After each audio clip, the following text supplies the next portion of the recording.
I don't talk about this trip much. I wish I could say it was just a bad memory, something I could chalk up to a mistake and move on from, but it doesn't work that way. The feeling still lingers, the way my stomach clenched, the way my body knew I was in danger before my mind fully caught up. I've tried to tell myself I was imagining things, that fear got the best of me, but the details are too sharp, too real to ignore. I had planned the hike months in advance. A solo trek through a lesser-known trail in the mountains, about 15 miles in total. The plan was simple: hike in, set up camp for the night, and hike back out the next morning. I'd done plenty of solo trips before, and this one wasn't supposed to be any different. The trail was marked, the weather was clear, and I had packed everything I needed. I arrived at the trailhead just before noon. The parking lot was empty except for my car. That was normal. This wasn't a popular trail, and it was a weekday. That's why I chose it. I wanted solitude. The air was crisp, the smell of pine thick as I strapped on my pack and started walking. The first few miles were peaceful. The sound of my boots crunching on the dirt, the distant rush of a stream, the occasional bird overhead. It was exactly what I had hoped for. The incline was steady but nothing too difficult, and the deeper I went, the quieter everything became. At mile 5, I stopped for a break. I sat on a flat rock, drank some water, and ate a protein bar. The forest around me was still, the kind of silence that presses against your ears. I checked my map and GPS. Everything was on track. I took a deep breath and kept moving. Then I saw the first thing that made my stomach tighten. A single boot, half buried in the dirt off the side of the trail. It was old, cracked leather, the laces missing. It looked like it had been there a long time. Maybe someone had lost it, or maybe they had discarded it. But something about it made me uneasy. It wasn't just the boot. It was the way it was positioned, like someone had been standing there and then vanished. I pushed the thought away and kept walking. The next few miles passed without incident, but that feeling of unease didn't fade. If anything, it got worse. Every so often, I would hear something, a branch snapping, leaves rustling. But when I stopped to listen, there was nothing. At mile 8, I found the second thing that made me stop in my tracks. A backpack. It was sitting just off the trail, partially unzipped. It looked newer than the boot, but it had been out here for at least a season. The fabric was faded from the sun, and when I nudged it with my foot, it was heavy, like it still had gear inside. I crouched down and unzipped it the rest of the way. Clothes, a water bottle, some energy bars. No ID, no phone. Just a pack, left behind with no sign of the person who carried it. I stood up, scanning the trees, that sick feeling growing in my gut. I told myself it was nothing, that maybe a hiker had abandoned it. But something wasn't right. My skin prickled, my body telling me to leave. I adjusted my pack and moved faster, wanting to reach my campsite before dark. By the time I got to the clearing, the sun was low. The site was nothing special. A small flat area near a stream, just big enough for a tent and a fire pit. I set up quickly, my hands moving on autopilot, my ears tuned to every sound around me. The forest had gone too quiet. I made a small fire, ate a quick meal, and sat with my back against a tree. I told myself I was safe, that my mind was just playing tricks on me. But the feeling didn't go away. The trees felt too close, the dark too heavy. Then I heard it, a single footstep somewhere beyond the tree line. Slow, careful. I didn't move. I didn't breathe. My pulse pounded in my ears as I strained to listen.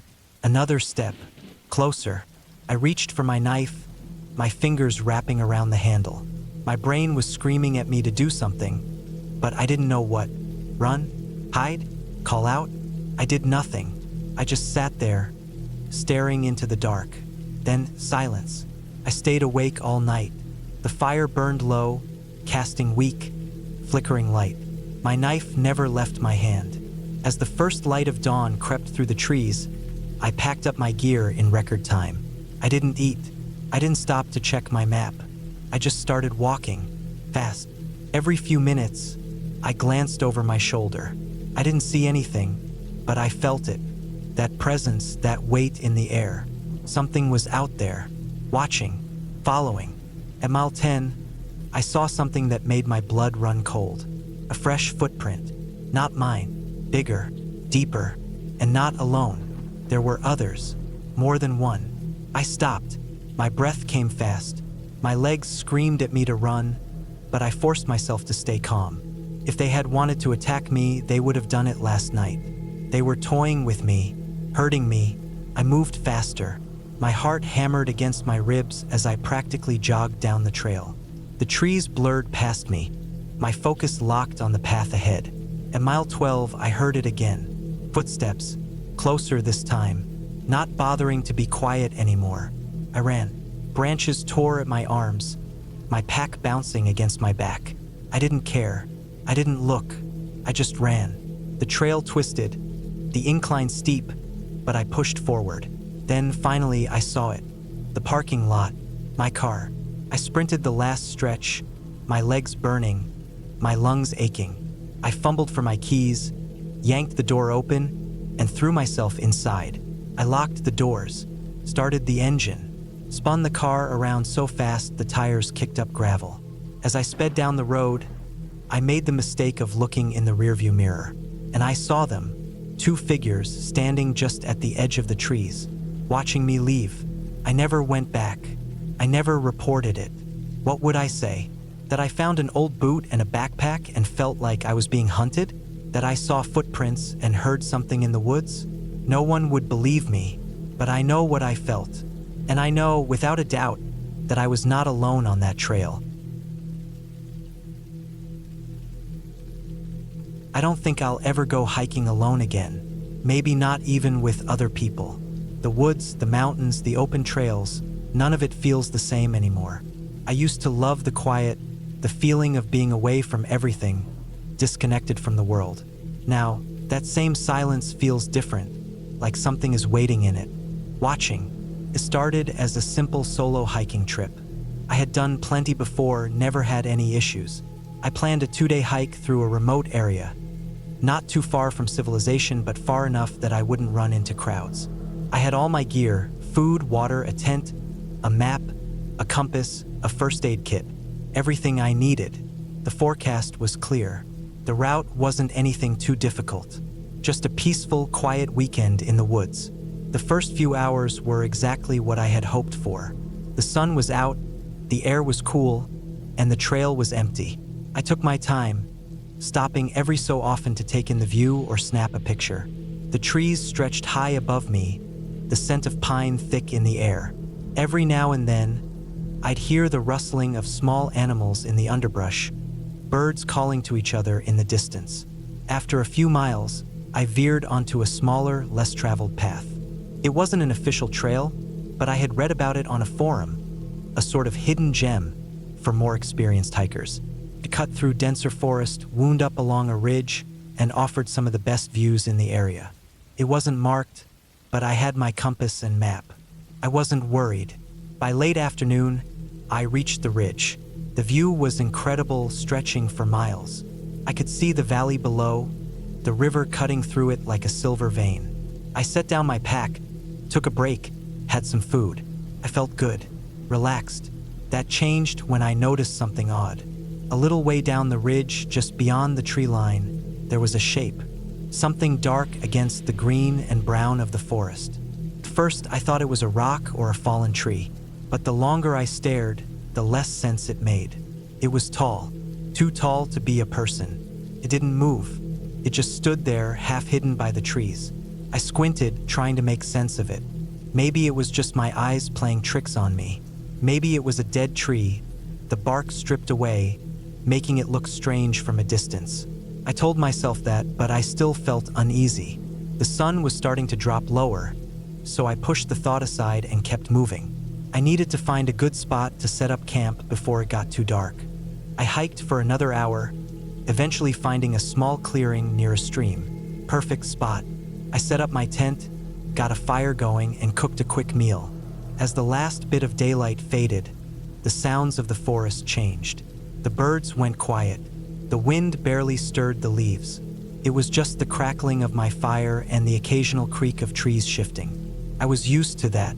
Night in the woods was always different than the day. but this time it felt heavier.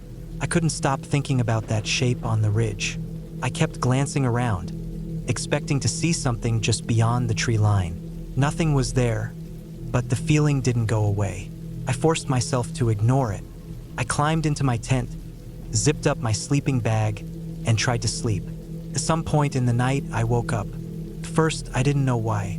Then I heard it. Footsteps, slow, careful, moving through the underbrush just outside my camp. I held my breath, listening. My fire had burned down to embers, leaving the clearing in near darkness. The steps were deliberate, not the random scurrying of an animal. Someone was walking out there. I reached for my knife, my heart hammering in my chest. The footsteps stopped. Silence. I strained to hear anything, but there was nothing, just the wind barely rustling the leaves. Then suddenly, the sound of something scraping against bark. Long, slow, deliberate. I swallowed hard. It was close, too close. I thought about unzipping the tent, grabbing my flashlight, but I didn't want to make a sound. I just lay there, gripping my knife, waiting. Minutes passed, maybe an hour, then nothing. Eventually, exhaustion won. I don't know when I fell asleep, but when I woke up, the sun was just starting to rise. The fire was out, the clearing looked the same as it had the night before. For a moment, I almost convinced myself I had imagined it. Then I stepped out of the tent. The ground around my campsite was disturbed. Footprints, not boots, bare feet, large but human-shaped. They circled my camp, stopped right outside my tent flap. My stomach dropped. I scanned the trees, the ridge beyond them. Nothing, but the feeling was still there, that heavy, pressing silence.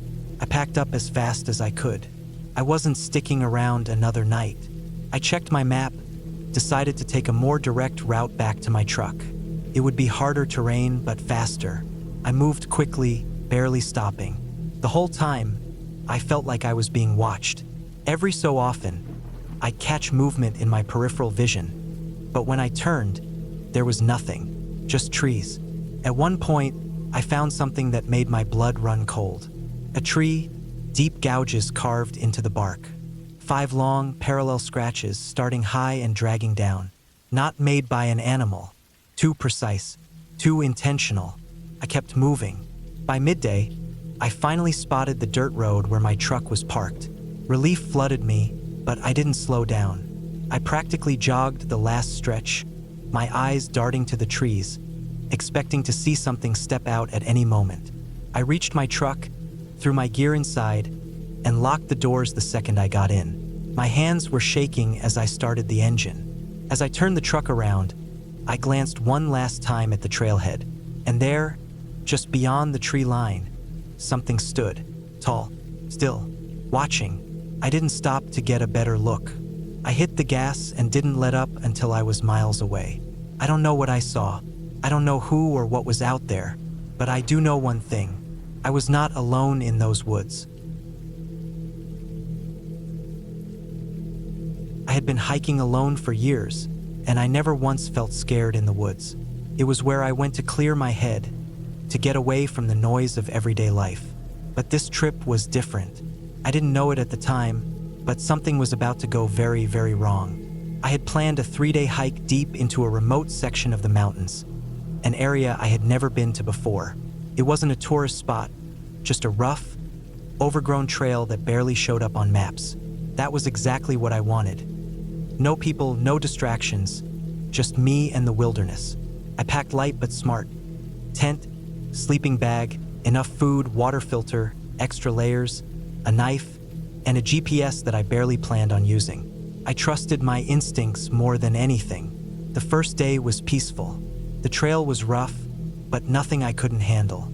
Thick trees surrounded me, their branches weaving together to block most of the sunlight. Occasionally, I'd catch glimpses of the mountains rising in the distance. I followed a river upstream for most of the afternoon, filling my bottle whenever I needed. There were no other footprints in the dirt, no signs of people anywhere, just how I liked it. That night, I set up camp near a small clearing, close enough to the river that I could hear the water moving. The sound was comforting, I built a small fire, ate a quick meal, and watched the last light disappear behind the trees. The air was cool but not cold. I fell asleep fast. I woke up suddenly in the middle of the night. The fire had died down to just embers, and the night was completely silent. Not just quiet, silent. No wind, no insects, no rustling leaves. I sat up in my sleeping bag, listening, but I couldn't hear a thing. I told myself it was nothing. Maybe I had just woken up at the exact moment a breeze had stopped, or maybe I was still half asleep. Still, something didn't feel right. I lay back down, but it took me a long time to fall asleep again. The next morning, I packed up and kept moving. The silence of the night was still in the back of my mind, but I pushed it away. I had miles to cover. As I moved deeper into the mountains, the trail became harder to follow. It was clear that almost no one came out this way. I had to push through thick undergrowth, stepping over fallen trees and navigating around steep, eroded sections of the trail. But I liked the challenge. It felt like I was the first person to walk here in years.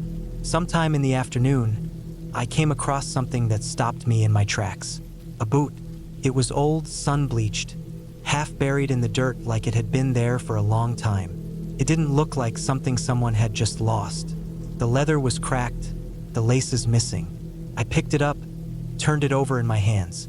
It was weird, but not impossible. Maybe a hunter had been through here years ago and lost it. I left it where I found it and kept moving. A few miles later, I found more.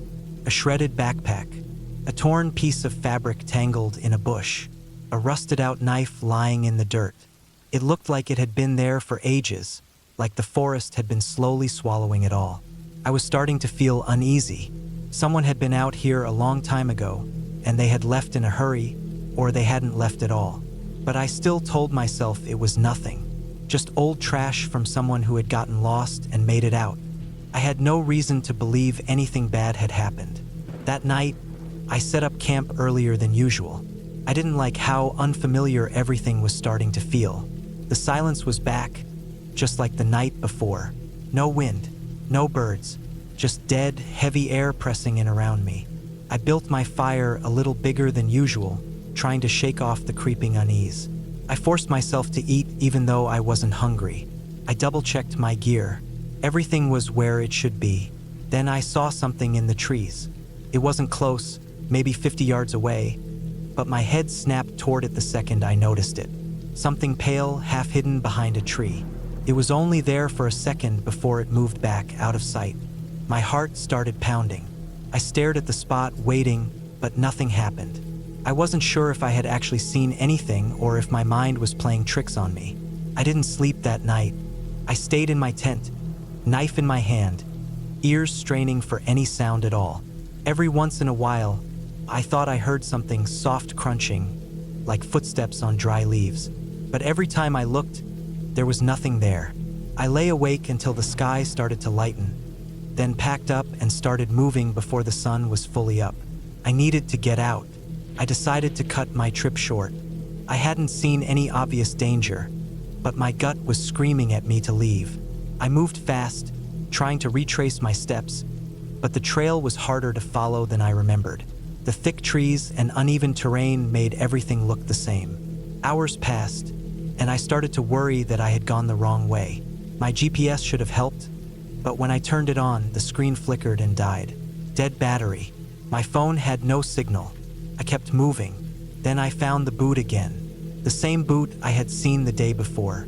I was sure of it. My stomach dropped.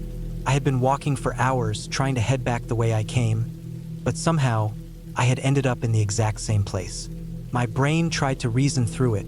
Maybe I had made a huge circle without realizing. Maybe I was more tired than I thought. But deep down, I knew that wasn't it. Something wasn't right. I didn't stop moving. I forced myself to stay calm, to keep my breathing steady. If I panicked, I'd only make things worse. I pulled out my map, trying to find any landmarks that could help me get back. The river. If I could find the river again, I could follow it downstream. It would take longer, but at least I wouldn't be lost. I turned and started moving toward where I thought the river was. My legs ached. My pack felt heavier with every step, but I didn't stop. And then, in the distance, I saw movement. Person. For a split second, I felt relief. I wasn't alone. Someone else was out here. But then I realized they weren't moving right. Their posture was wrong, stiff, like they were standing on unstable ground. And they weren't walking away or toward me. They were just standing there, watching me. I turned and ran. I didn't care where I was going anymore. I just needed to get away. Branches slapped against my arms and face. My breath burned in my throat, but I didn't stop. I ran until my legs almost gave out, until my vision blurred from exhaustion. And then, finally, I heard it. The river. I stumbled toward the sound, almost crying with relief when I saw the water. I followed it, forcing myself to keep going. Hours passed, but I didn't stop. I hiked until the trees started to thin, until the land started to look familiar again, until finally I saw the road. I never looked back. I don't know who or what I saw out there. I don't want to know, but I'll never go hiking alone again. The plan was simple. A solo hike through the deep wilderness. 3 days, 2 nights, nothing but me, my backpack, and the trail. I had done hikes like this before, but never this deep into the mountains. The area was remote, untouched. No cell service, no people, just miles of forest stretching in every direction. That's exactly what I wanted. I parked my car at the trailhead just after sunrise. The morning air was crisp, the kind that filled your lungs with a biting cold before the sun had time to warm it up. My pack was heavy, filled with enough food, water, and gear to last the trip. The first few miles were easy, a steady incline with well-marked paths. I moved fast, enjoying the quiet, the way my footsteps and breathing were the only sounds around me. Around midday, I reached a clearing with a small stream. I refilled my water bottle, sat on a fallen log, and ate a granola bar. The silence here was different. It wasn't peaceful, it was heavy, like the woods were listening. I brushed it off, chalking it up to the remoteness of the area. It was just my mind playing tricks on me. By late afternoon, I had covered about 10 miles. The sun was getting low, and I needed to find a place to set up camp. I found a decent spot off the trail, a small flat area near a dense patch of trees. I set up my tent, started a small fire, and ate a quick meal. As the sky darkened, I sat watching the flames, listening to the crackling wood and the distant rustle of leaves. Normal forest sounds, but something felt off. I tried to shake the feeling, telling myself it was just the isolation. But then I heard it, a branch snapping, close. I froze, ears straining. Another snap, then silence. My eyes scanned the tree line, but there was nothing, just darkness pressing against the fire's glow. I told myself it was an animal, a deer maybe, but my gut told me something else, something bigger, something watching. I grabbed my knife and flashlight and scanned the woods. Nothing moved. The fire flickered, casting shifting shadows that played tricks on my eyes. After a few minutes, the sound stopped. I forced myself to relax. It was fine. It had to be. I crawled into my tent, zipped it up tight, and lay there listening. Every rustle of leaves, every distant crack made my muscles tense. Eventually, exhaustion won, and I fell asleep. I woke up just before dawn. The fire had burned out, and the air was freezing. I unzipped the tent, stepped out, and stretched. That's when I saw them. Footprints, not mine. They circled my camp, stopping just outside my tent. Bare feet. The prints were deep, clear in the dirt. Someone or something had stood there, just inches from where I had been sleeping. My stomach twisted. I wasn't alone out here. I packed fast. No breakfast, no fire. Just stuffed my gear into my pack and got moving. I wanted to believe it was some lost hiker, but what kind of hiker walks barefoot through the freezing woods in the middle of the night? I pushed that thought away and picked up my pace. By midday, I had covered more ground than planned. I wanted out of these woods. Something wasn't right. The silence was heavier now, pressing in on me. I didn't hear birds, didn't see squirrels or deer. It was like the whole forest was holding its breath. Then I saw it. A shape standing just off the trail, deep in the trees. too far to see clearly, but close enough that I knew it wasn't an animal. Tall, unmoving, watching me, my legs locked up, my throat went dry. I didn't want to stare, but I couldn't look away. I lifted my hand, gripping the knife at my belt, ready to run or fight or do whatever I needed to do. But when I blinked, it was gone. Just trees, just emptiness. I forced myself forward, my pulse hammering. I kept my pace steady, but my body screamed at me to run. I fought that urge. Running meant panic. Panic meant mistakes. For hours, I moved fast, barely stopping for water. My legs ached. My breath came in sharp gasps, but I didn't stop. The feeling of being watched never left. Every so often, I'd catch glimpses, something shifting between trees, a shadow that shouldn't be there, the snap of a twig just behind me. I wasn't alone, and whatever it was, wasn't letting me go. By late afternoon, I was close to the trailhead. I could feel it. I pushed harder, practically jogging now. Then I saw something that made my stomach drop. My car. It was still there, but something was wrong. The driver's side door was open. I knew for a fact I had locked it. I never left my car unlocked in the wilderness. My hands were shaking as I approached. The inside was trashed.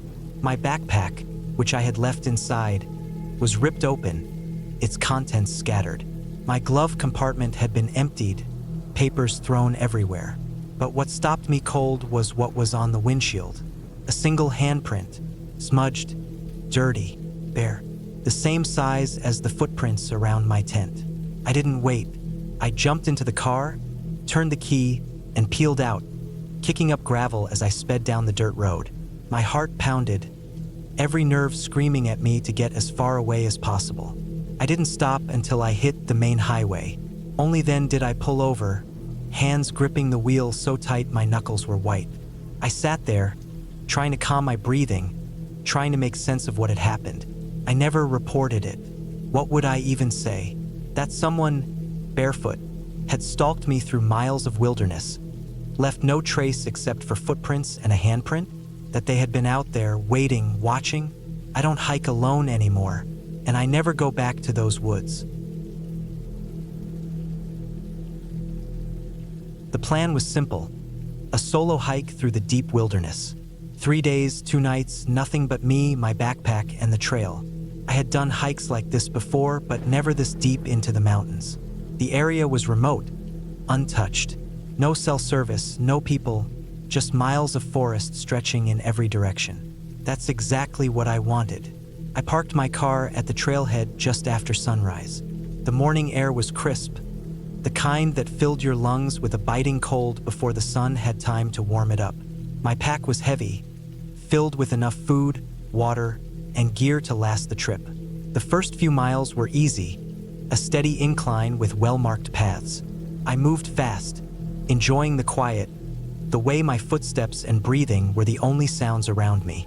Around midday, I reached a clearing with a small stream. I refilled my water bottle, sat on a fallen log, and ate a granola bar. The silence here was different. It wasn't peaceful, it was heavy, like the woods were listening. I brushed it off, chalking it up to the remoteness of the area. It was just my mind playing tricks on me. By late afternoon, I had covered about 10 miles. The sun was getting low, and I needed to find a place to set up camp. I found a decent spot off the trail, a small flat area near a dense patch of trees. I set up my tent, started a small fire, and ate a quick meal. As the sky darkened, I sat watching the flames, listening to the crackling wood and the distant rustle of leaves. Normal forest sounds, but something felt off. I tried to shake the feeling, telling myself it was just the isolation. But then I heard it, a branch snapping, close.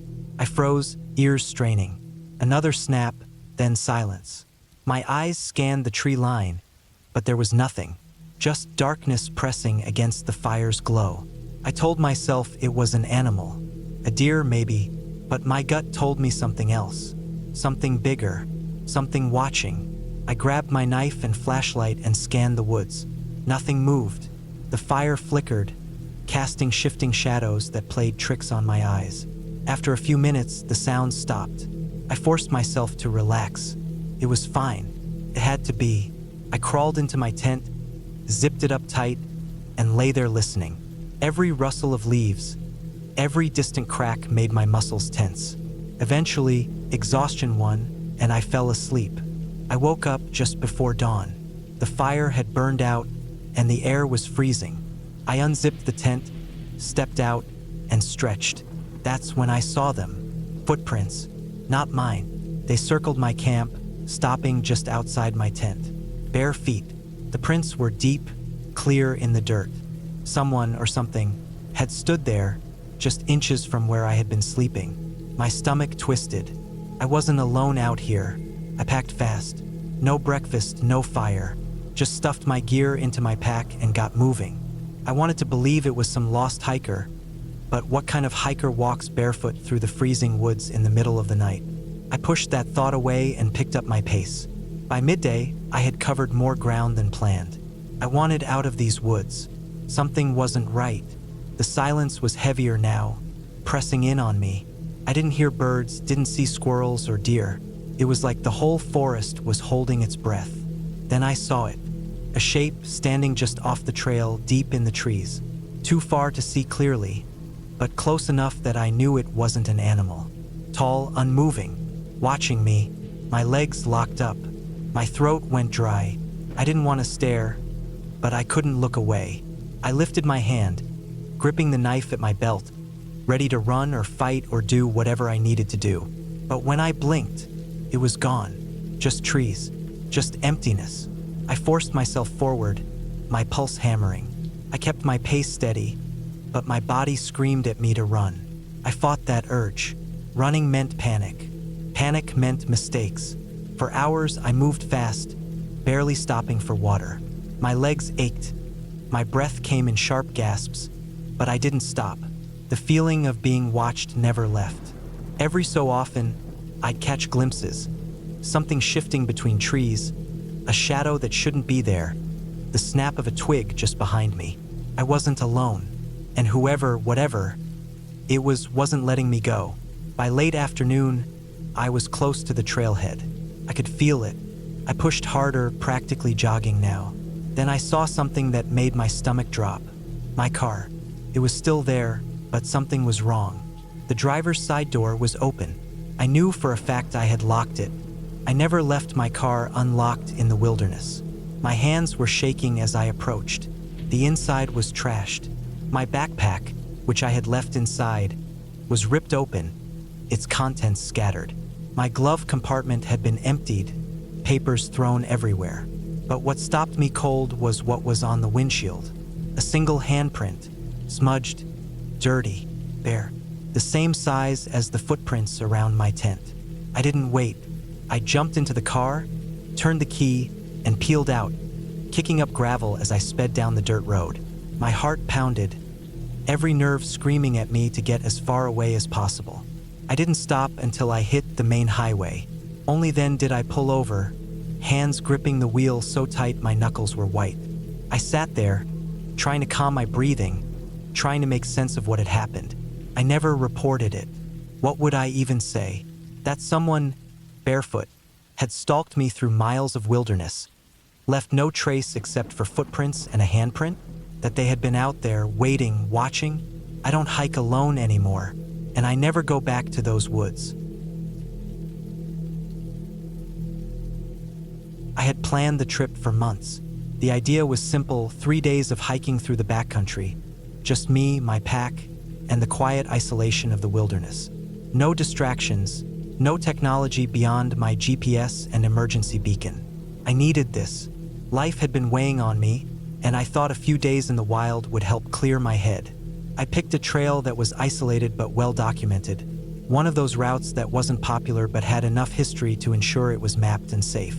It cut through dense forest, over rolling hills, and eventually led up a ridge with a beautiful panoramic view of the valley below.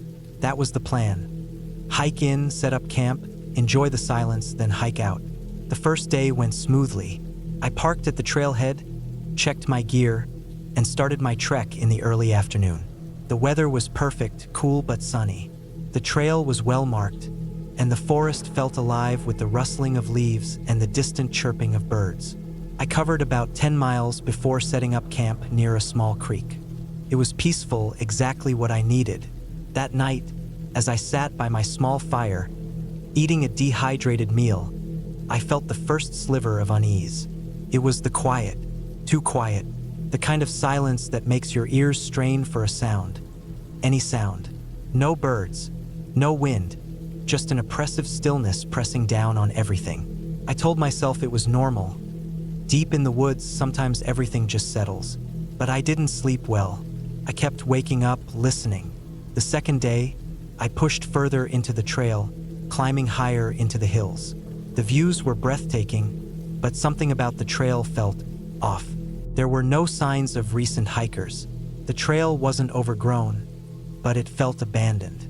No footprints in the dirt, no broken branches from recent passage. Just me and the endless stretch of trees. By late afternoon, I reached the ridge and set up camp. The view was incredible, miles of untouched wilderness stretching out below.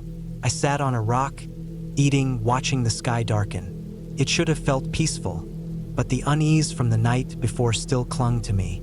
Then I noticed something. Far below, at the tree line, there was movement. A figure, dark against the green, standing completely still. Too far to make out details, but unmistakably human. My stomach tightened.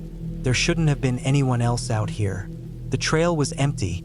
The parking lot had only held my car. I watched for a long time, but the figure never moved, never stepped forward or back. Just stood there, barely visible in the fading light.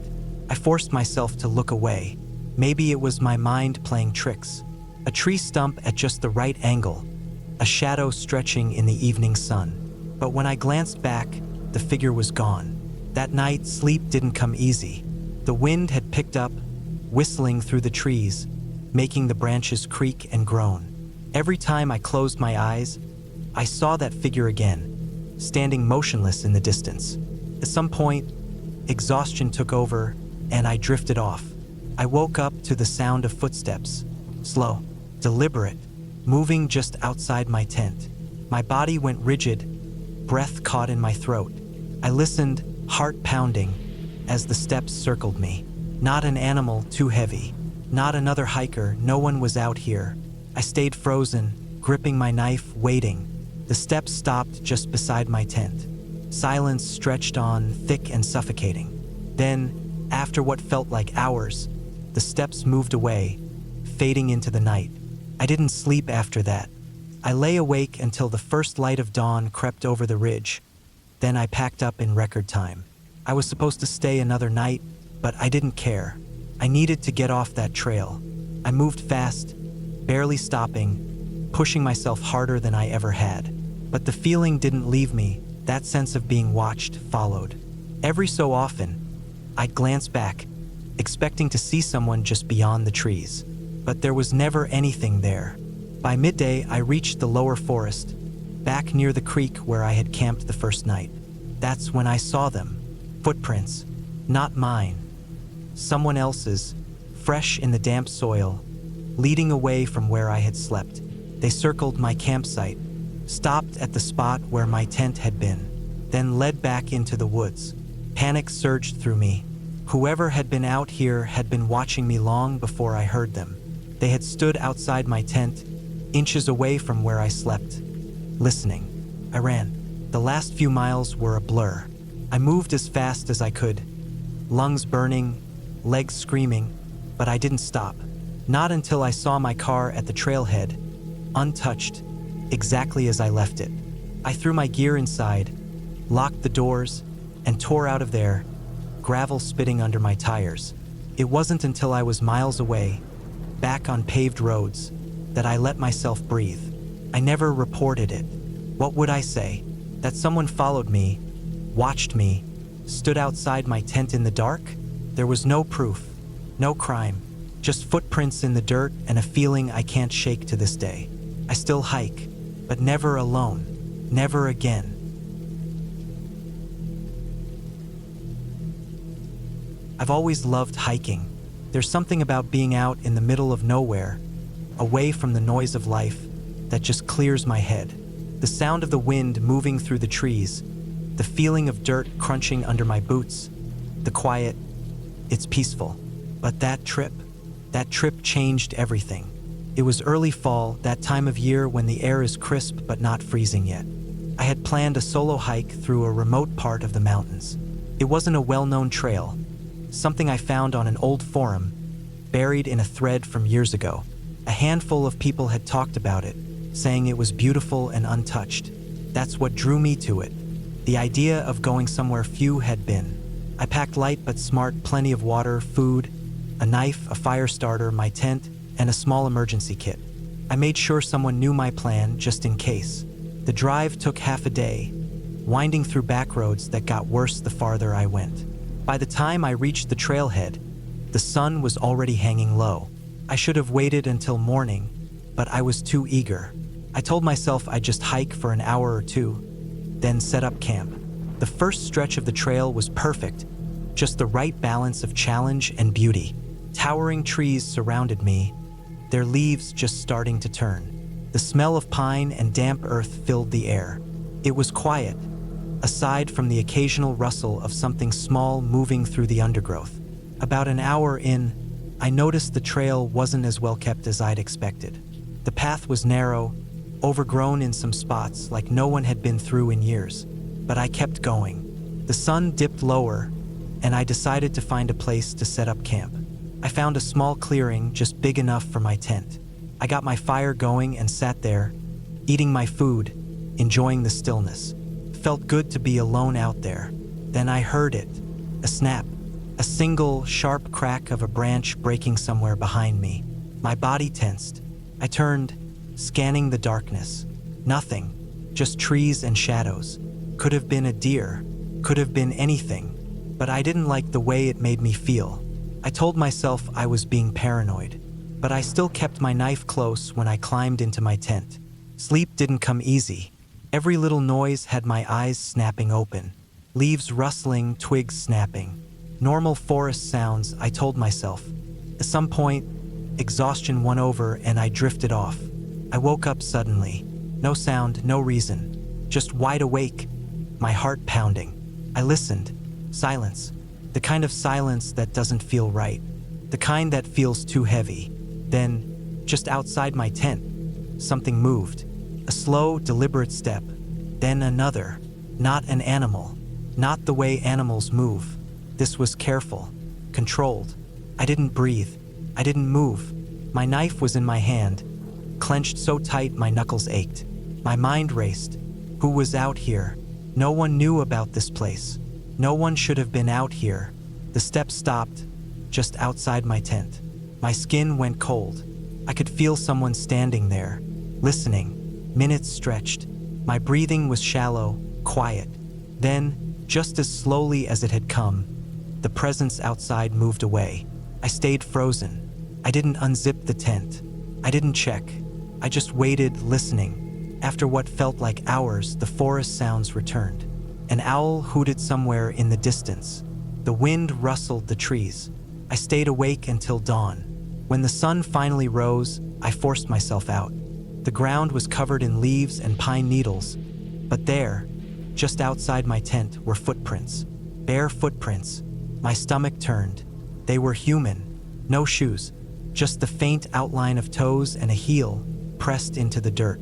They led from the trees to my tent and then back into the woods. I packed up fast. I told myself I'd had enough, that I'd head back. But as I started down the trail, something felt off. The path looked different, like the trees had shifted in the night. I walked for an hour, maybe two, but nothing looked right. I should have been near the trailhead by then, but I wasn't. The path kept twisting, leading me deeper into the trees. I stopped, tried to get my bearings. My map made no sense. My compass spun uselessly. Panic started creeping in. Then I saw it. A small clearing just ahead. My campsite, but that wasn't possible. I had been walking away from it for hours. I turned around, walked the other way. 30 minutes. An hour. Trees, more trees. Then my campsite. Again. The footprints were gone. But I knew I wasn't alone. I didn't stop moving after that. I didn't rest. I just kept going, pushing forward, forcing myself not to look back. It didn't matter where I ended up, as long as it was away from that place. My legs ached, my lungs burned. But finally, after what felt like forever, I saw something, my car, sitting there, just as I had left it. I didn't stop to think. I didn't question it. I got in, started the engine, and drove. I didn't look in the rearview mirror. I didn't want to see what might have been standing at the tree line. I never went back. I never tried to find that trail again. I don't even know if I could. But sometimes, when I'm out hiking somewhere new, I get that feeling again, like I'm being watched. And sometimes, just for a second, I swear I see a barefoot print in the dirt. I set out early, before the sun had fully risen, my pack weighed down with supplies for a long solo trek. The air was cool, the ground still damp from the rain the night before. I could smell the wet earth as I adjusted my straps and started down the trail. The plan was simple: hike deep into the wilderness, spend a night at the summit, and return the next day. I'd done harder hikes before, but something about this one felt different. I ignored the feeling and pushed forward. The first few hours were peaceful. Birds called from the trees, the wind moved through the branches in slow waves, and my boots crunched against the dirt path. I kept a steady pace, stopping only for water and the occasional glance at my map. The trail was well marked, but not many people hiked this route. That was part of the reason I chose it. I wanted solitude. Around midday, I came to a fork. According to my map, both trails led to the summit, but one was shorter and steeper while the other wound around the mountain in a gradual climb. I opted for the steeper route, wanting to reach camp before dark. The incline was tough. My legs burned as I climbed over roots and loose rocks. The air grew thinner. Each breath felt heavier. As I climbed, I noticed something odd. The usual sounds of the forest, birds, rustling leaves, the distant trickle of a stream had disappeared. I paused, listening. Silence. A deep, unnatural silence. I told myself it was nothing, maybe just my ears adjusting, and kept walking. An hour later, I spotted something ahead. A backpack, abandoned in the middle of the trail. It looked old, faded from the sun and torn in places. My first thought was that someone had left it behind, but who would forget their pack? I nudged it with my foot. It was empty. A strange unease crept over me, but I kept moving. The air grew colder as I climbed higher. The trees thinned out, their twisted branches reaching towards the sky like skeletal fingers. The wind picked up, howling through the gaps in the rocks. It was almost evening now, and I needed to find a spot to set up camp. I found a small clearing just off the trail, surrounded by boulders that would shield me from the wind. I set up my tent quickly, boiled some water for a meal, and sat watching the last light fade from the sky. That's when I heard it, a crunching sound, like footsteps on gravel. I froze, my spoon halfway to my mouth.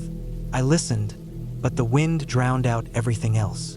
I told myself it was an animal, probably a deer, and forced myself to finish eating. I crawled into my tent and zipped myself inside my sleeping bag. Sleep didn't come easily. The wind howled, shaking the fabric of my tent. Every so often, I heard something outside, soft movements, like someone shifting their weight. My mind raced with possibilities. A bear? Another hiker? I stayed still, barely breathing. At some point, exhaustion took over, and I fell asleep. I woke up suddenly in the middle of the night, my body rigid. Something was outside my tent. I could hear the breathing, slow, measured. Not an animal. My heart pounded so loudly I was sure it could hear me. I reached for my knife, gripping it tightly. Then, just as suddenly as it had come, the breathing stopped. The wind had died down too, leaving everything eerily silent. I stayed awake until the first light of morning crept over the horizon. When I finally unzipped my tent and stepped outside, my stomach turned. Footprints. Human footprints circled my tent, overlapping in a chaotic pattern. My breath caught in my throat. I scanned the trees, my knife still in hand. Nothing. Whoever had been there was gone. I packed my things in record time, I wasn't staying another night. I told myself it was just a lost hiker who had wandered too close, but deep down, I didn't believe that. I took the longer trail back, wanting to stay in open areas as much as possible. Every so often, I checked over my shoulder. The feeling of being watched never left me. The silence followed me down the mountain. No birds, no rustling leaves, just the sound of my own footsteps and my heart pounding in my ears. By the time I reached my car, I was drenched in sweat despite the cool air. I tossed my pack in the back and locked the doors the second I got inside. My hands shook as I started the engine. As I pulled onto the road, I saw something in my rearview mirror. A figure standing at the tree line, half hidden by the branches. Watching. I didn't stop. I didn't look back. I never hiked alone again. I never considered myself reckless, but I liked hiking alone. There was something about the solitude, the quiet, the way the forest seemed to belong to me when no one else was around. I had been hiking for years, always careful, always prepared. I checked the weather, packed supplies, and planned my routes down to the mile. This trip was supposed to be a simple overnight hike in the mountains. A long trail leading to a small lake, where I'd set up camp, spend the night, and head back in the morning. I had done longer hikes, harder ones. This should have been nothing. It started well enough. The sun was high, the air crisp. The first few miles were easy, a steady incline through thick trees. I moved at a good pace, stopping every now and then to take in the view or drink some water. The woods were quiet, but not unnaturally so. Birds called from the branches, small animals rustled in the undergrowth. Everything felt normal.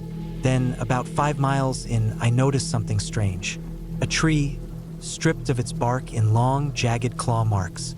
Not bear marks. I had seen those before. These were different. Too high up, too deep. I frowned, took a picture with my phone, and kept moving.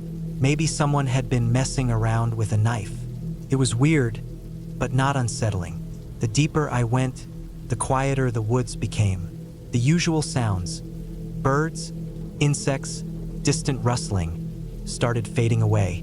By the time I reached the lake, there was nothing, just silence, thick and heavy. I tried to ignore it. I set up camp, got a fire going, and ate my food. Then I saw the footprints. They were just past my campsite, leading from the water's edge into the trees. Barefoot. The prints were large, the toes spread wide. The sight of them sent a chill through me. No one else should have been out here. The nearest trailhead was miles away, and I hadn't seen a single person since I started. I told myself they were old, that someone had come out here before me, but the ground was soft, and the edges of the prints were sharp, fresh. I didn't sleep much that night. Every time I closed my eyes, I heard things. Twigs snapping, the faint rustling of leaves, something moving just beyond the firelight. I kept my knife close, my hand wrapped around the handle. At some point, exhaustion won. I must have dozed off because I woke up to the sound of something splashing in the lake. I sat up, pulse hammering. The fire had burned low, casting flickering shadows across the ground. I grabbed my flashlight, swept it over the water. Nothing. Then I heard it, not from the lake behind me, close, breathing, slow, deliberate. I didn't turn around, couldn't. Every instinct in my body told me not to move. The breathing stayed for what felt like forever. Then, just as suddenly, it was gone. I packed up at first light. I didn't eat, didn't even bother with the fire. I just shoved everything into my pack and started walking. The forest felt different. The trees pressed in closer, the shadows stretched long, and the silence was worse than before. About a mile in, I saw more footprints, fresh, leading alongside mine. Following them, I walked faster. My back prickled with the feeling of being watched. Every so often, I glanced over my shoulder, but I never saw anything. Then I smelled it, rot, thick, choking, like meat left in the sun too long. I covered my nose, tried to ignore it, but it only got stronger. My stomach churned. Then I saw the deer. It was just off the trail, half hidden behind a tree. Its body was twisted, the legs bent at unnatural angles. The head was wrong, like something had grabbed it and yanked hard. The eyes were gone. The mouth hung open. There was no blood. I didn't stop to look. I walked faster. My legs burned. My breath came short. The feeling of being watched never left. Then, up ahead, I saw something that made my blood run cold. My footprints. Not just from today, from yesterday. I had looped. Somehow, I had gone in a massive circle even though I had followed my map, my compass. That was impossible. Panic rose in my throat. I forced myself to stay calm. I took out my map, my GPS, double-checked my position. I turned west, away from the trail, desperate to get back on track. The forest felt wrong. The trees looked the same, the ground sloped in ways that didn't match the map. The smell of rot clung to me. Then I saw it. A shape half hidden in the trees. Tall, thin, not moving, watching. I didn't think. I ran. Branches tore at my arms. My pack bounced against my back. My lungs burned. I ran until my legs gave out, collapsing against a tree, gasping for air. Silence. Then footsteps. Slow, steady. I forced myself up, stumbled forward. Then I saw the road. A thin strip of dirt cutting through the trees. My truck was there, just beyond the bend. I ran. When I reached my truck, I didn't look back. I didn't stop. I threw my gear inside, locked the doors, and peeled out of there so fast my tires spun gravel. I didn't stop driving for hours. I didn't think. Just white-knuckled the wheel and drove. I don't know what was in those woods. I don't want to know. I haven't hiked alone since. I never expected anything unusual when I set out on my hike that morning. It was supposed to be just another weekend trip into the mountains, the kind I had done dozens of times before. I had planned a 3-day solo hike through a relatively remote part of the range, a route I had mapped out myself, avoiding the more crowded trails in favor of something quieter, more secluded. The weather was perfect, clear skies, cool temperatures, and no sign of rain. I had all my gear, extra food, water, and a satellite GPS just in case. I felt prepared, confident. I had hiked solo many times before, so I wasn't worried about anything going wrong. The first day went smoothly. I followed the trail I had marked on my map, moving through dense pine forests and across rocky slopes. The terrain was challenging in some areas, but nothing beyond my skill level. I made camp near a small creek that night, setting up my tent and cooking a simple meal on my portable stove. I sat for a while, listening to the wind in the trees, the distant sound of an owl. It was peaceful.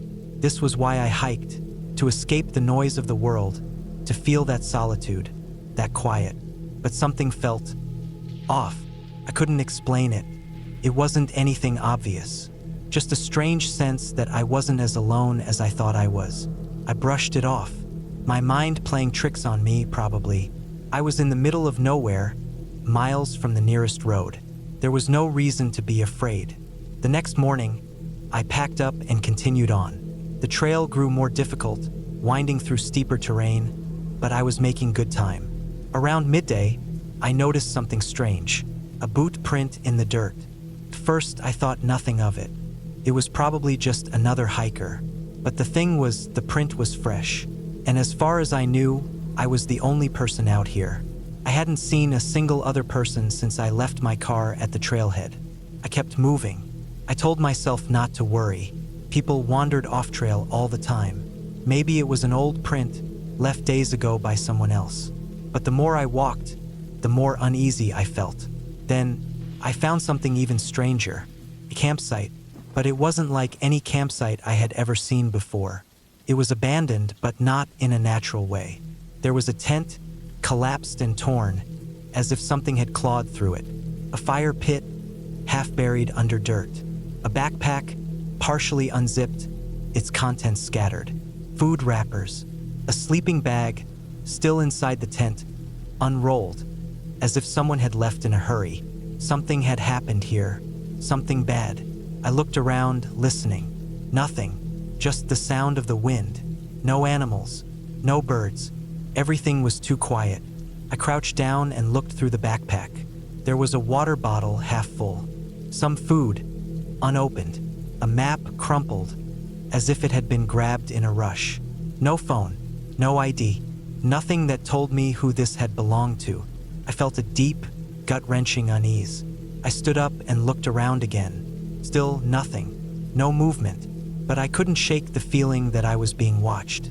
I moved faster after that. I didn't run, but I kept a steady, urgent pace. I didn't know what had happened at that campsite, but I knew I didn't want to stick around to find out. A few miles later, I started to hear something, a sound in the distance, faint. At first, I thought it was the wind, but then I realized it was breathing, heavy, uneven breathing. I stopped, listened. My own breath was steady, controlled. This wasn't me. I turned my head slowly, scanning the trees. Nothing, but the breathing continued. It sounded close, too close. I didn't hesitate. I moved, fast as I could without outright sprinting. My heart was pounding, my skin cold despite the heat of the afternoon. I kept glancing over my shoulder, expecting to see something, someone, but there was nothing. The breathing followed me, always just behind me, just out of sight. I don't know how long I kept moving like that, only that by the time I finally stopped to catch my breath, the sun was beginning to set. I checked my GPS. I was off course. Somehow, without realizing it, I had veered miles away from my intended path. I had been so focused on moving forward that I hadn't paid attention to where I was going. I knew I couldn't keep going in the dark. I needed to set up camp, even if every instinct in me was screaming to keep moving. That night was the longest night of my life. I barely slept. Every sound, every rustle in the trees sent my heart racing. The breathing was gone, but the feeling of being watched wasn't. I gripped my knife in my hand and stayed awake for as long as I could. When the first light of morning came, I packed up and moved fast. I checked my GPS again and reoriented myself, determined to get back to the trail, back to civilization. But as I hiked, I found something that made my blood run cold. Another boot print, fresh, and right next to it, a deep, unnatural mark in the dirt, like something heavy had been dragged. I didn't think. I ran. I ran until my legs ached, until my lungs burned. I ran until I saw something that nearly made me collapse with relief. The road, the trailhead, my car. I didn't look back. I didn't stop to catch my breath. I unlocked my car, threw my gear inside, and drove. I didn't stop driving until I was miles away, until the mountains were nothing but a distant shape in my rearview mirror. I don't know what I saw out there. I don't know what happened to the person who left that campsite behind. I don't want to know, but I do know one thing. I'm never hiking alone again. I always loved hiking alone. There was something about the quiet, about being surrounded by nothing but trees and dirt, that made me feel at peace. But after what happened last summer, I haven't set foot on a trail since. It started as just another solo hike. I had been planning this trip for months.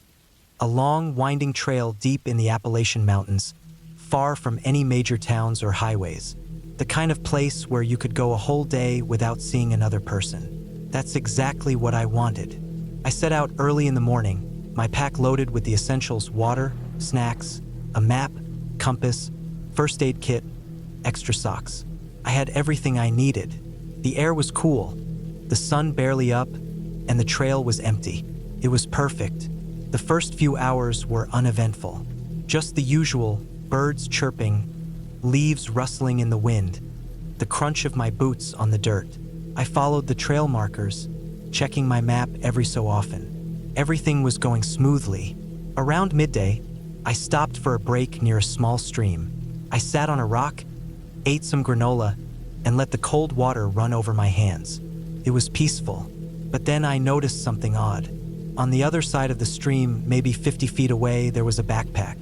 It was half unzipped, lying on its side like someone had dropped it in a hurry. A few feet from it, there was a jacket crumpled up. I looked around, expecting to see someone nearby, but there was no one. I called out. No answer, just the wind and the water. I felt a little uneasy, but I told myself someone must have left it behind and hiked ahead. Maybe they lost it and didn't realize. It wasn't my business. I finished my break and kept moving. About an hour later, I saw something else. A boot, just one, lying in the middle of the trail. It didn't look old or abandoned. It looked new, like someone had been wearing it recently, but there was no sign of its owner. No footprints leading away, no broken branches or disturbed dirt. I picked it up. It was heavy, like it still had a foot inside. But when I turned it over, it was empty. That was when I started to feel it, that slow, creeping sense of wrongness. I wasn't alone out there. Someone or something was out there with me. I walked faster, suddenly aware of every sound, every snapping twig, every shift in the trees. I kept checking over my shoulder, but I never saw anything. Then, just as the sun started dipping lower in the sky, I found the campsite. It was just off the trail, tucked into a small clearing. The tent stood there, zipped shut. A small fire pit sat in front of it, the ashes cold. There was a cooking pot, a flashlight, and a few other scattered items. It looked like someone had just stepped away for a moment, but no one was there. I hesitated, then called out again. No answer. The tent felt wrong. Something in my gut told me not to go near it, but I couldn't just walk away. What if someone was hurt? What if they needed help? I stepped closer, listening. Nothing. Just the wind in the trees. I reached out and unzipped the tent. Inside, there was a sleeping bag half unrolled, a backpack, a notebook, and blood. Not a lot, but enough. A few dark smears on the fabric of the sleeping bag. A drop or two on the floor of the tent. Old but not too old.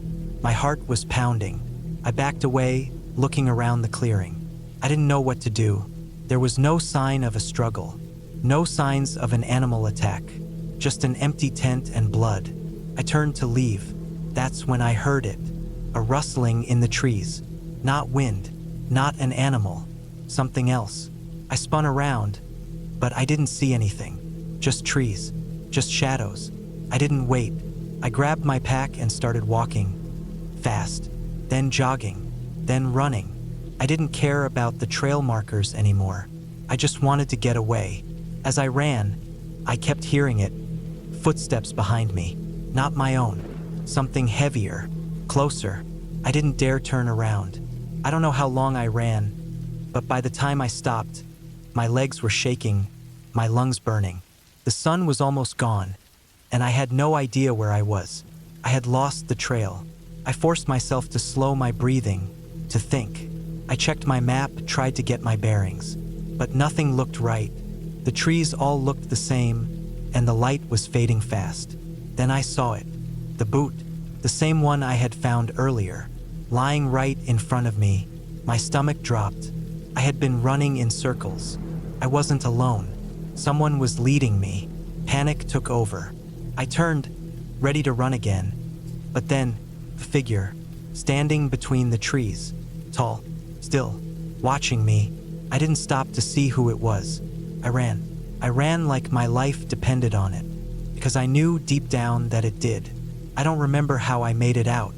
Hours later, I stumbled onto a dirt road, half delirious, dehydrated, covered in scratches. A couple driving past found me and took me to the nearest town. I told the police everything. They searched the area, found the campsite, the tent, the blood, but they never found the owner.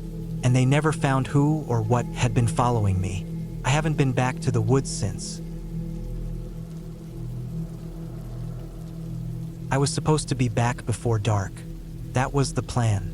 It started as a solo hike up a lesser-known trail deep in the Cascade Mountains.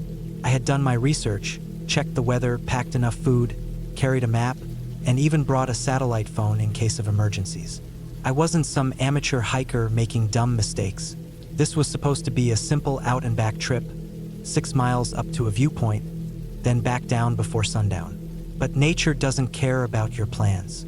The first couple of miles were perfect. Cool air, the kind that wakes you up but doesn't bite. Sunlight filtering through the dense canopy, casting shifting shadows over the narrow dirt path. Birds chirping, the occasional squirrel darting through the undergrowth. I was in my element. No cell service out here, but I expected that. My satellite phone was fully charged. Then, somewhere around mile 3, I noticed something was off. At first, it was subtle, just a strange feeling that I couldn't quite explain. The woods got quieter. No birds, no rustling in the bushes, just the wind pushing through the trees. I tried to ignore it, chalking it up to my mind playing tricks on me. But the deeper I went, the worse it got. It wasn't just the silence. The forest itself started to feel different. The trees were too uniform, lined up almost perfectly, as if planted by hand. The ground was unusually soft, absorbing the sound of my footsteps. Even the air felt heavier, thicker, like I was walking through something invisible but dense. By the time I reached the viewpoint, I was on edge. I took a few photos, forced myself to eat a granola bar, and then decided to head back. The sooner I was off this trail, the better. That's when I saw the boot prints. They weren't mine. I had been following a narrow trail, and I was the only person out here, at least I thought I was. But there they were. Fresh prints in the dirt, slightly larger than my own, heading in the same direction I had come from. That meant someone had walked up this trail after me. I hadn't seen anyone, hadn't heard anyone. I picked up my pace, glancing over my shoulder every few minutes. The boot prints continued ahead of me, always fresh, as if they were being made just before I reached them. I started breathing harder, trying to keep calm. That's when I saw the first piece of fabric. A small scrap of blue caught on a low-hanging branch, maybe a torn piece of clothing. It looked recent.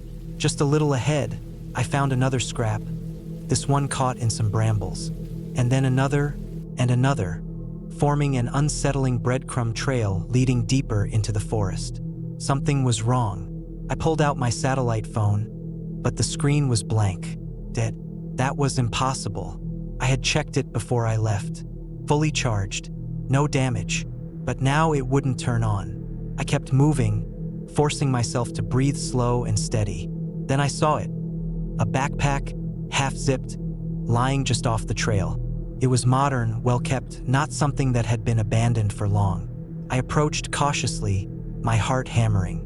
The straps were torn, as if it had been ripped off in a hurry. Inside, I found a water bottle, some trail mix, and a map, not of the hiking trail, but of the entire region. The name written on the top corner wasn't mine. Someone had been out here recently. Someone had left this behind. I took a step back, and then I heard it. Footsteps. Not from the trail ahead. Not from behind me. From the trees, just beyond my sight. Slow, careful, measured. I stood frozen, listening, trying to pinpoint the sound. It was close, but I couldn't see anyone. My hands clenched into fists.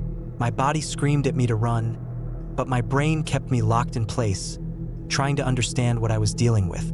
Then, from the trees, I saw movement. Not an animal, not another hiker. A figure partially hidden behind the tree line, watching me. I didn't wait. I turned and ran. I don't know how long I sprinted before I finally dared to glance back. But when I did, there was nothing there. No figure, no movement, just endless trees. I forced myself to slow down, catching my breath, listening. Nothing, just silence, the oppressive, suffocating kind. But the boot prints were still ahead of me, fresh, leading me down the trail. I kept moving, never stopping for long, my ears straining for any sign of movement. The sun was starting to set, casting long, deep shadows across the ground. My legs ached, my lungs burned, but I refused to slow down. Then, just as I thought I was nearing the end of the trail, I saw something that made my stomach drop. More boot prints, but this time they weren't just ahead of me. They were coming from the sides of the trail too, from the trees, multiple sets, all leading toward the path, toward me. My body went cold. I wasn't just being followed, I was being herded. I broke into a sprint, pushing myself beyond exhaustion. I could see the trailhead in the distance now, just a little further. My car was parked just beyond that bend. If I could just make it. A noise behind me. Close, too close. I didn't look back. I ran harder, faster than I ever had in my life. The moment my feet hit the gravel of the parking lot, I fumbled for my keys, yanked the door open, and threw myself inside. I slammed the locks shut, hands shaking so hard I nearly dropped my keys. My breath came in ragged gasps as I forced myself to look up, back at the tree line. Nothing. The woods were still, empty, but I wasn't fooled. I started my car, tires kicking up dust as I tore out of the lot, never once looking back in my rearview mirror. I didn't stop until I was miles away, pulling into a gas station off the highway. My hands were still trembling as I stepped out of the car, the fluorescent lights buzzing above me. I took a deep breath, trying to steady myself. That's when I noticed it. A single, muddy boot print on the back bumper of my car. I left everything. My planned hike, my gear, even my love for the mountains, behind that day. I don't know who or what was out there with me, and I don't want to know. All I know is that I was supposed to be back before dark, and I barely made it. I had been hiking for years, mostly alone. It was something I enjoyed, something that made me feel in control. I planned my routes carefully, carried extra supplies, and always made sure someone knew where I was going. The wilderness had rules, and if you followed them, you usually stayed safe. But this time, something went wrong. It started with a map. I had found an old hand-drawn trail map in a second-hand bookstore. The paper was yellowed and brittle, the ink faded but legible. The trail wasn't marked on any official maps I could find, and that intrigued me. It ran through a section of national forest I had hiked before, but this path cut through deep, unmarked terrain. The idea of walking a trail few had traveled appealed to me, so I decided to check it out. I set out in late morning, following the familiar marked trailhead before veering onto the old path. The first few miles were uneventful. The trail was overgrown but still visible, winding through thick trees and steep inclines. The deeper I went, the quieter it became. The usual background noise of birds and rustling branches faded until I could only hear my own footsteps and breathing. After about 5 miles, I noticed something odd. The ground had changed. The soil was looser, the trees thinner and twisted.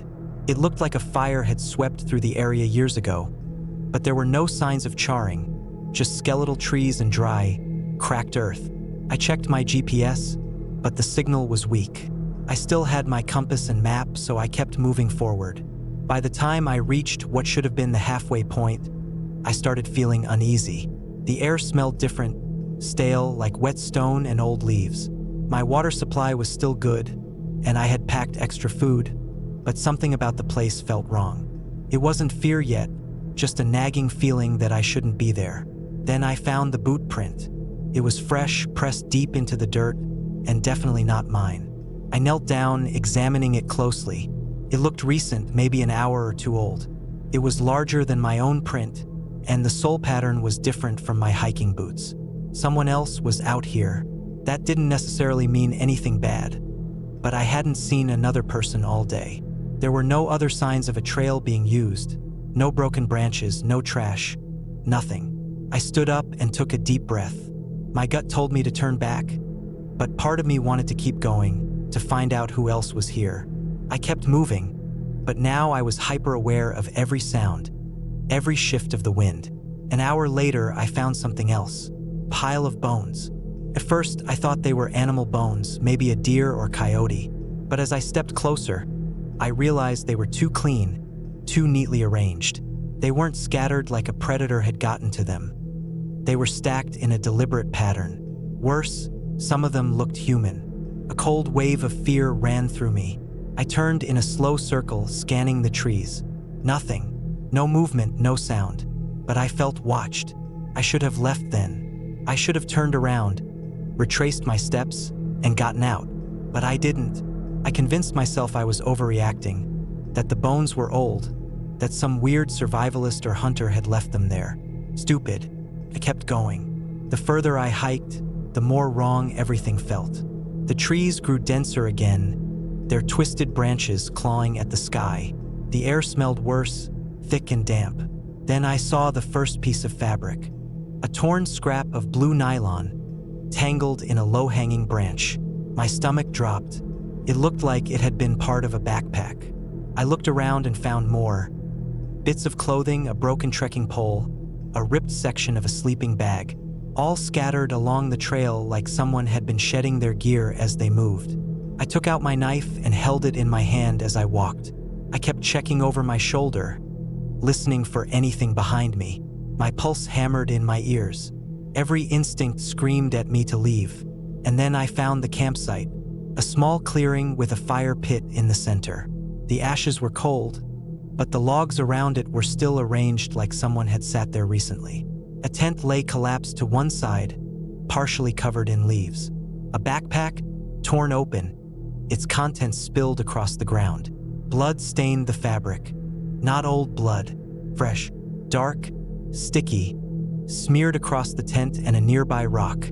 I forced myself to breathe, to think. My hand tightened around my knife.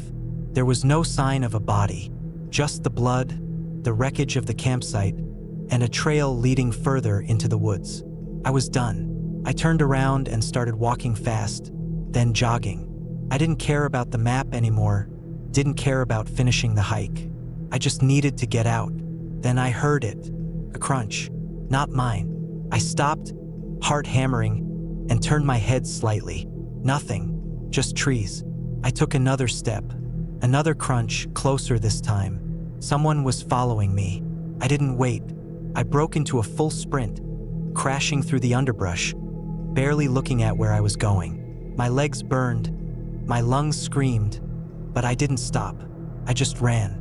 It felt like forever before I saw the main trail ahead. My legs nearly gave out with relief. I ran until I hit it, then kept going, only slowing down when I could see my car through the trees. I threw myself into the driver's seat, locked the doors, and sat there, shaking, staring at the trailhead. No one came out. Nothing moved. I don't know who or what was out there. I don't know whose blood that was, or what happened to the person who left those supplies behind. I don't know why those bones were stacked like that or what they meant. But I know one thing. Some places aren't meant to be found. I don't know if I'll ever go hiking alone again. I used to love it, the quiet, the open air, the feeling of being far from the chaos of daily life. But after what happened last year, I can't step onto a trail without feeling that deep, gut-wrenching anxiety creeping in. It was late September, right when the weather starts to shift.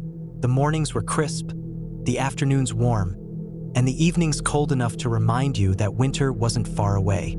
I had planned a solo hike deep in the mountains, a 3-day trek through rugged terrain, something I had done many times before.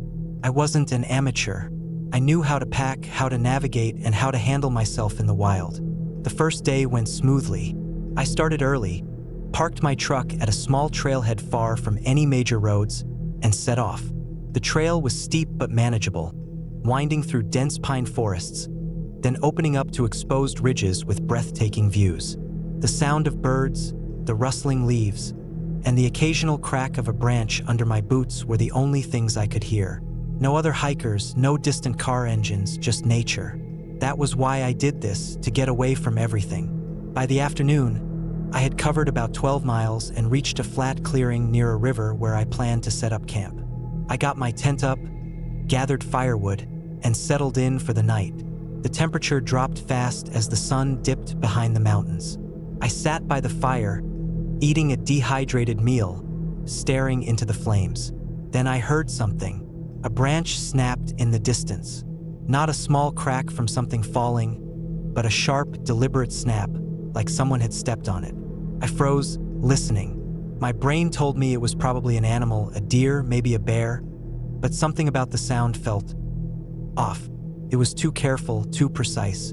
I grabbed my flashlight and pointed it toward the trees. Nothing, just darkness beyond the reach of the beam. I told myself I was being paranoid, that my mind was playing tricks on me, so I forced myself to ignore it.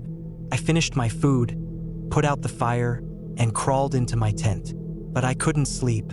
I kept hearing noises, faint rustling, occasional snaps of twigs, distant but steady movement. I circled my camp, stopping, then starting again. My breath felt stuck in my throat. I gripped my knife tight, lying still, listening. It went on for hours. Every time I thought it had stopped, it would start again. At some point in the early hours of the morning, exhaustion took over, and I drifted into a restless sleep. When I woke up, the sun was just beginning to rise, casting long shadows across the clearing. I sat up, stretching, my muscles sore from how tense I had been all night. I unzipped the tent and stepped outside, and that's when I saw it. Footprints, not mine. They were scattered around the perimeter of my campsite, circling it. I felt my stomach drop. They were fresh. The dirt was still damp where the impressions sank in. Whoever had been out there last night had been close, watching me walking around my tent while I lay inside, completely unaware. I packed up fast. I told myself I could handle it, that I'd move faster today, get deeper into the mountains where no one could follow. But the uneasy feeling stuck with me. The second day was harder. The trail grew steeper, winding through thick brush and rocky outcroppings. I moved quickly, pushing my legs harder than usual, trying to put as much distance between myself and whatever had been near my camp the night before. By mid-afternoon, I reached a plateau with a panoramic view of the valley below. I paused to catch my breath, scanning the landscape. Then, out of the corner of my eye, I saw something. A figure.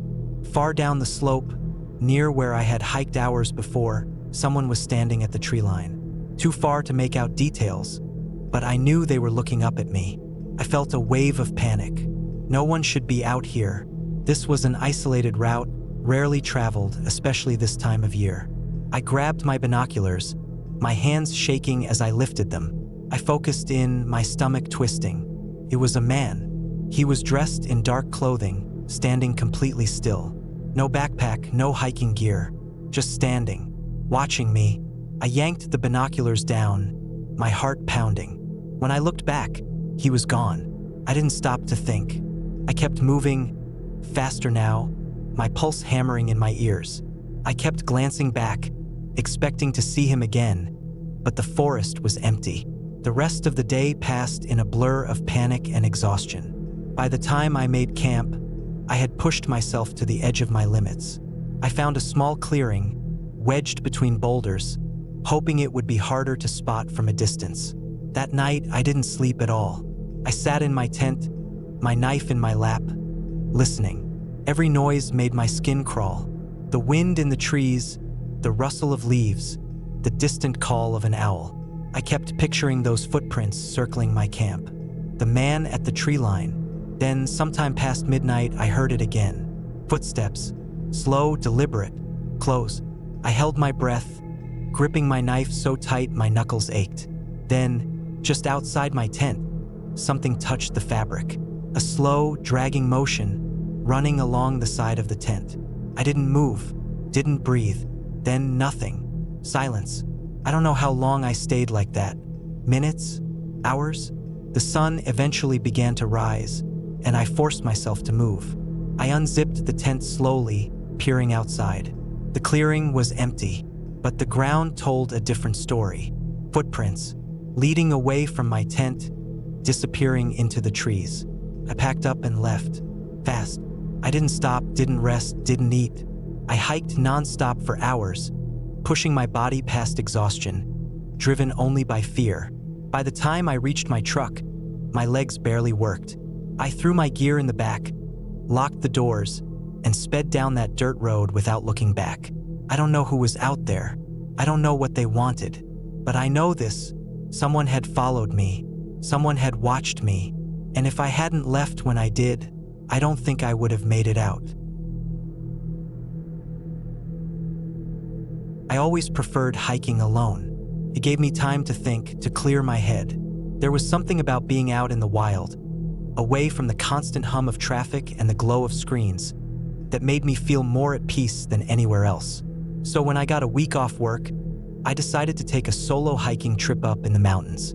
I picked a lesser-known trail, one that wasn't as touristy, and set off early in the morning with a heavy pack full of supplies. The first day was perfect. The air was crisp. The sun shone through the trees just enough to warm my back, but not enough to make me sweat.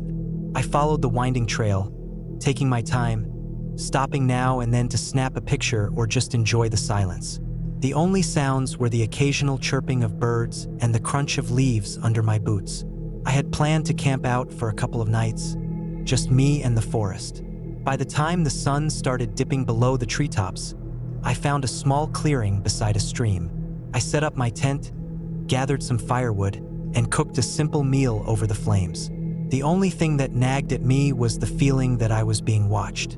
I shook it off as just my imagination, probably just the unease that comes from being alone in the middle of nowhere. But still, I kept my knife close by as I ate, just in case. That night, I barely slept. Every little sound, the rustling of leaves, the snap of twigs, kept me on edge. I told myself it was just animals moving around, but there was something about it that felt off. When I finally did drift off, I had a strange dream about someone standing just outside my tent, breathing heavily.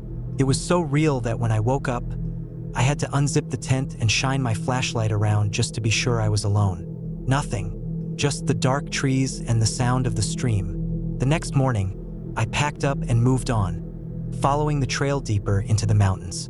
Around midday, I spotted something up ahead, an old, run-down cabin, barely visible through the trees.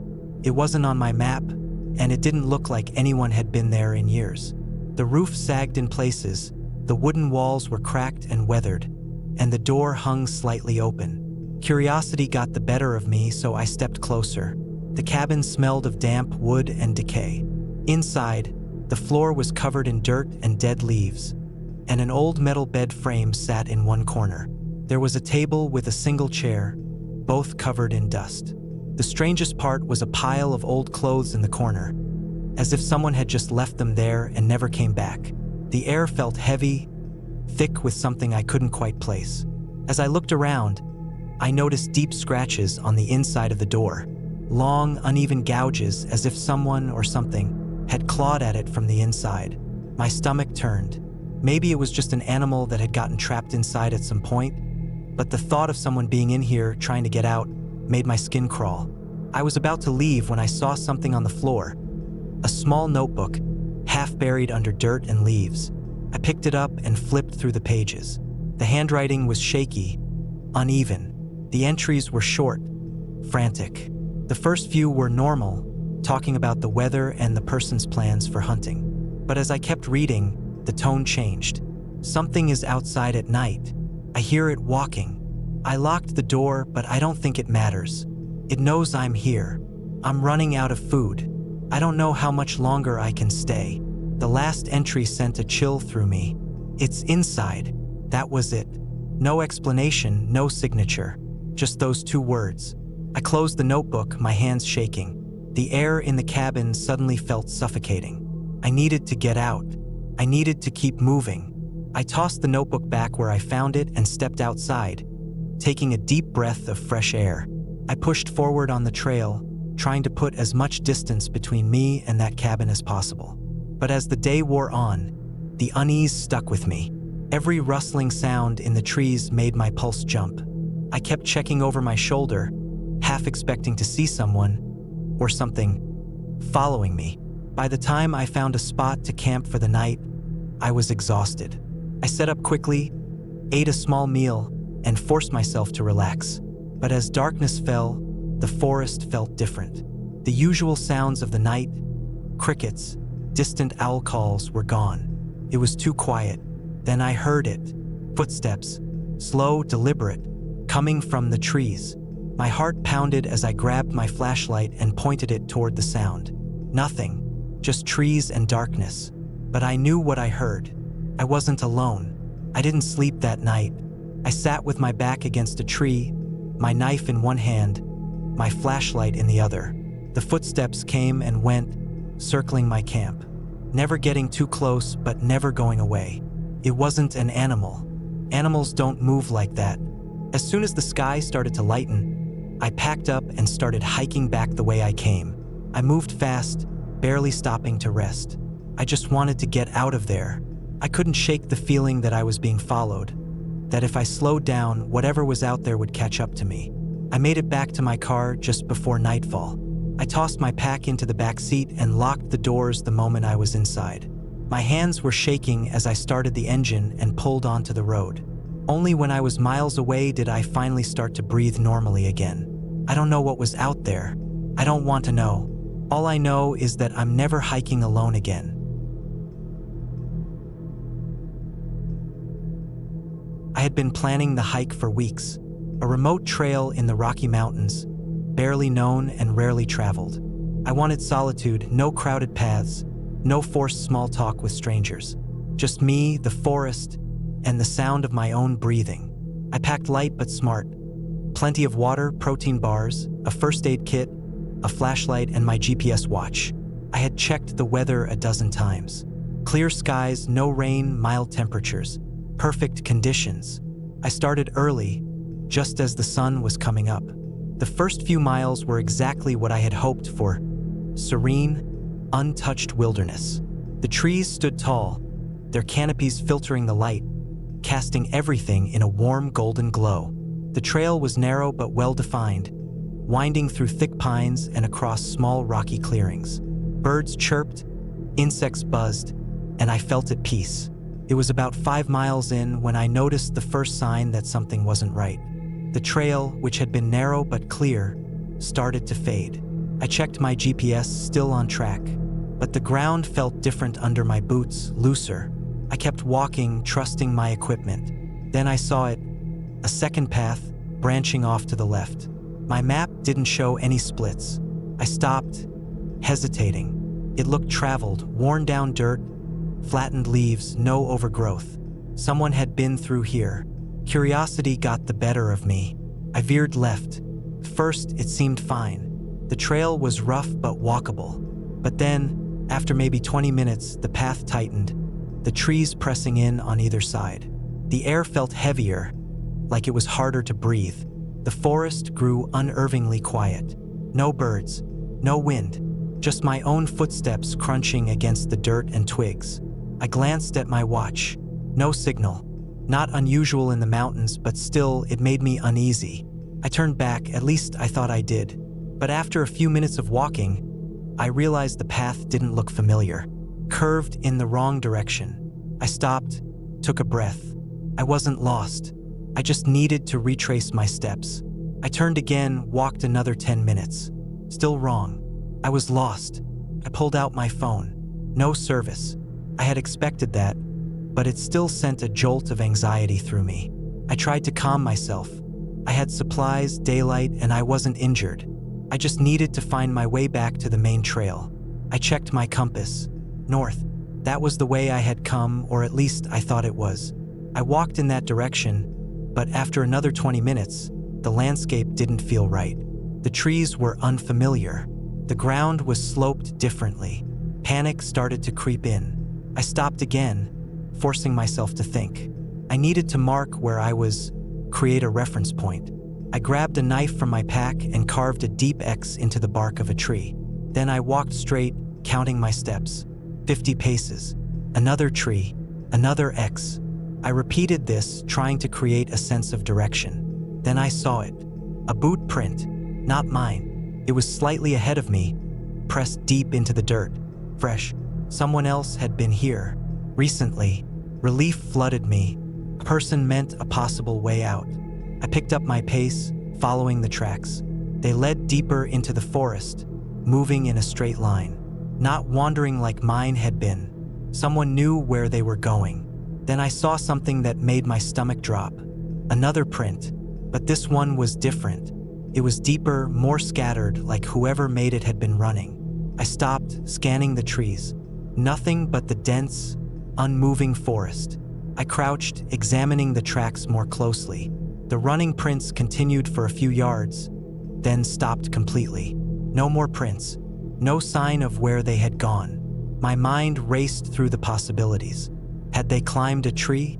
Doubtful. The bark was smooth, no broken branches.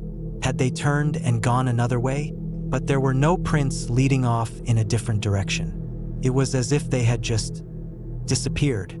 A deep unease settled over me. I needed to get out of there. I turned, deciding to follow my own marked trees back. My stomach tightened as I walked. The silence felt oppressive, as if the forest itself was holding its breath. Every rustle of leaves, every snap of a twig sent my pulse racing. Then I saw it. One of my marked trees. The X was gone. I stopped cold. My heart pounded. I knew I had marked it. The bark was still freshly cut, but the X was missing, as if someone had scraped it away. I checked the next tree. The X was gone there too. Someone was following me. I forced myself to stay calm. Running would be a mistake. I moved steadily, my hands shaking, my breath shallow. Then, ahead on the path, something moved. A figure, standing, motionless, half hidden behind a tree. I didn't call out. I didn't move. I just stared. And then, slowly, the figure stepped back, vanishing into the trees. I turned and ran. I didn't care where, I just ran. My legs burned, my chest ached, but I didn't stop. I crashed through bushes, over rocks, desperate to get away. Finally, I saw it, the main trail. Relief hit me like a wave. I stumbled onto it, gasping for breath. I didn't stop running until I reached my car. I locked the doors, my hands shaking as I fumbled with the keys. The engine roared to life, and I sped down the empty road, not looking back. I never found out who or what was in those woods. I never went back, and I never will.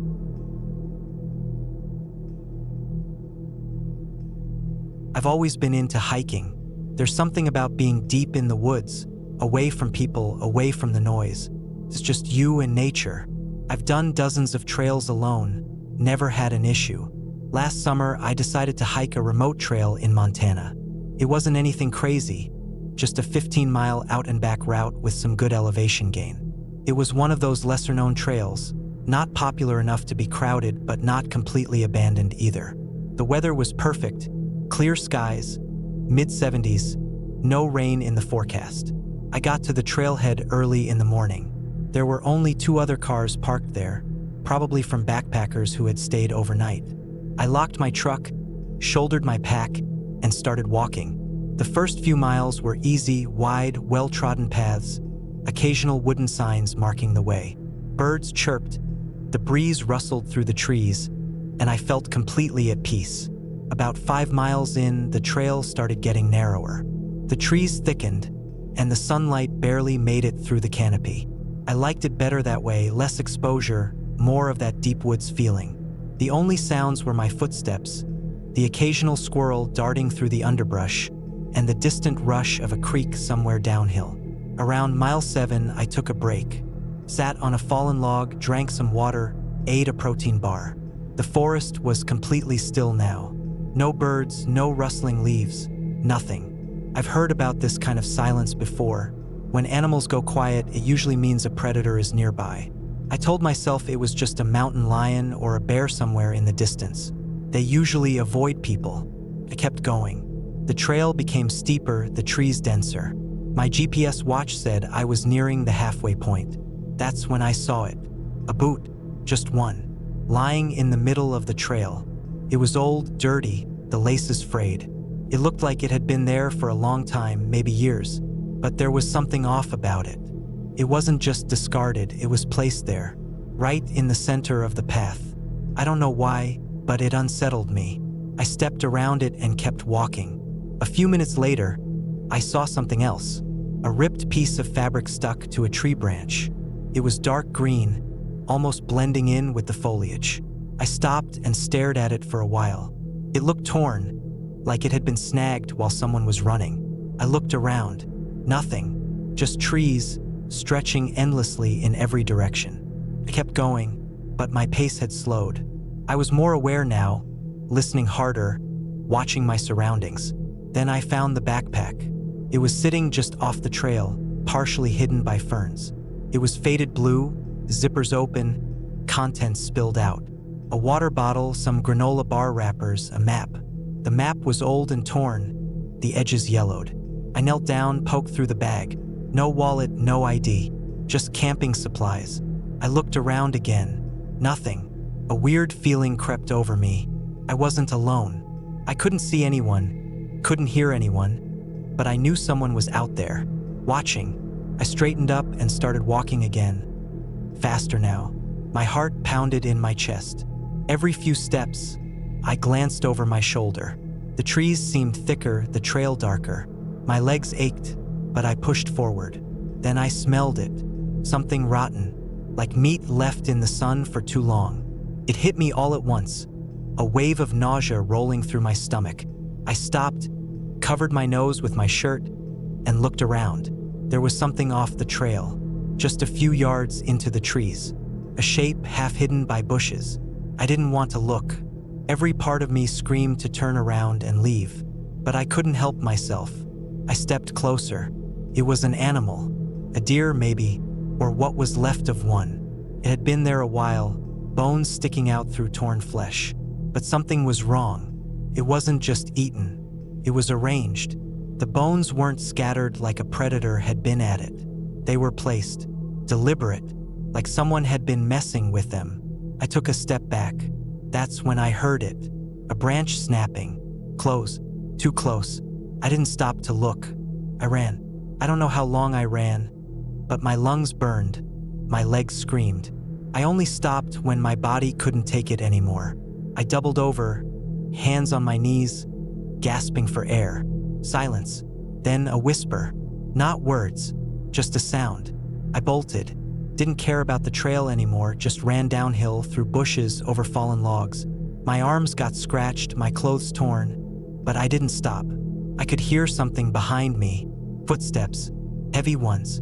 I hit the trail again, nearly falling forward. My truck was still miles away, but I ran like I'd never run before. Eventually, I saw the trailhead. My truck. I didn't slow down. I yanked open the door, threw myself inside, locked the doors, and started the engine. As I pulled out, I glanced back at the trees. Something moved, just a shadow slipping between the trunks. I don't hike alone anymore.